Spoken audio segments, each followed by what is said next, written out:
Hello guys and welcome. In today's video we're going to be looking at a slightly different vehicle to what usually features on this channel. In today's video we're looking at this L322 Range Rover Autobiography that's just landed in stock. And at the moment there's a lot of hype around these cars, so we're going to be breaking down and finding out exactly what all the hype is about with these Range Rovers.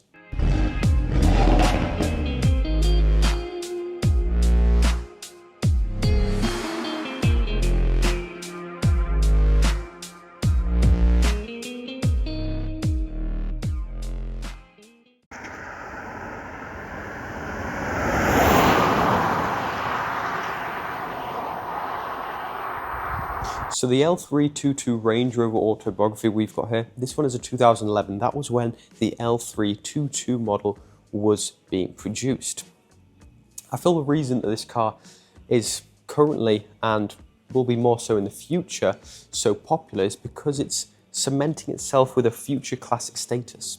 One of the reasons perhaps is that Queen Elizabeth was often seen driving around in her L322 Range Rover, and a lot of Range Rover purists say this is what a proper Range Rover should look like.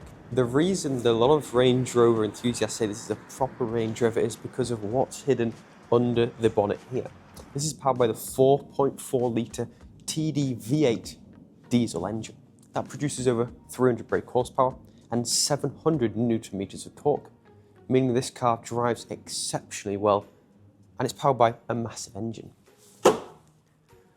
So here we are on the L322 Range Rover on the road, and I'm starting to see why people love this car.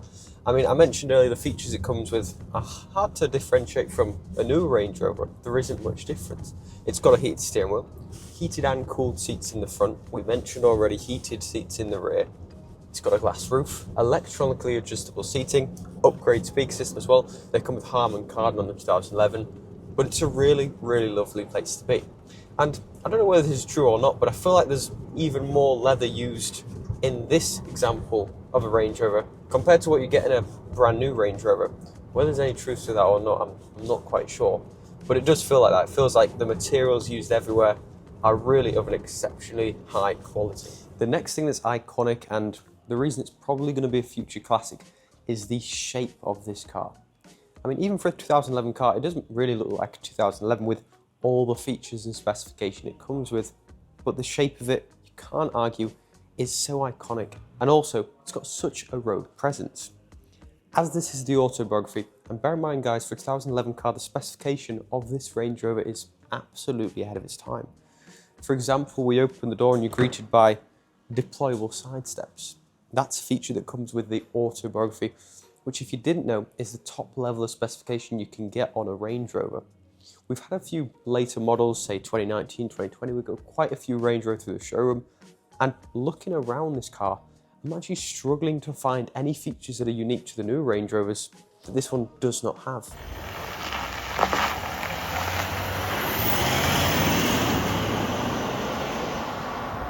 Interior of the Range Rover is then a very special place to be. It's almost like a time capsule. I feel the reason that cars like this get the future classic status is because of, well, how classic they feel. When you're inside the cabin, though you've got a load of modern technology and features, you've still got all the manual dials, all the manual buttons. I mean, the car's got heated and cooled seats, but look at the controls in the center console there.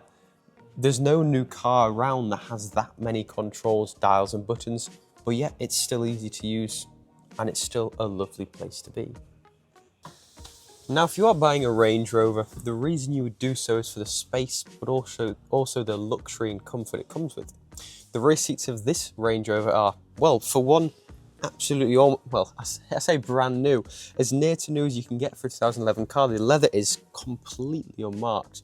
The condition is incredible, and these cars just don't age, and that's because of how well they were built. Now, in the center console, you notice you've got heated seats as well, and that's for both passengers in the rear, not the one in the middle, of course. Above head, another super cool feature that shows this is a proper chauffeur car is the vanity mirrors. Fold them down, and these are leather lined as well, as is the rest of the headlining, and you've got your own mirrors in there.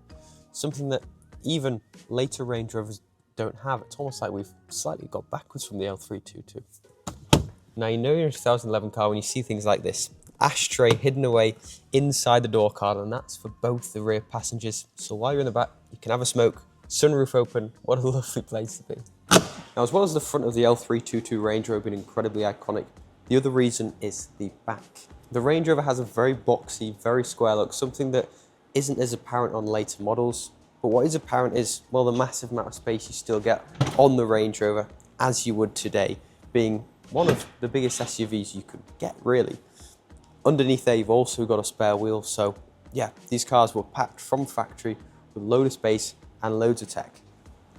So the exterior of the L322 Range Rover cannot be argued incredibly iconic and easy to see why this could be or is a future classic.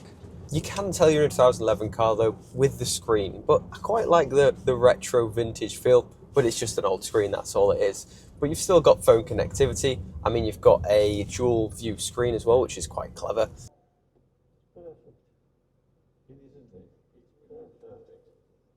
So still really easy to use. But yeah, one of the things that makes you feel like you're in a slightly older car. But it's definitely a lovely place to be. It almost feels a bit nostalgic. So the L322 Range Rover Autobiography is cementing itself as an iconic piece of history for many reasons. One being the Queen drove it, the other being the build, the shape of them, and the features they came with. And don't forget, this car's around 14 years old now. The example we've got here has had just 2 owners in total, and it's covered just under 77,000 miles. It's now for sale at ALX Specialist Cars, so please get in touch if you want to start your journey with an L322 Range Rover.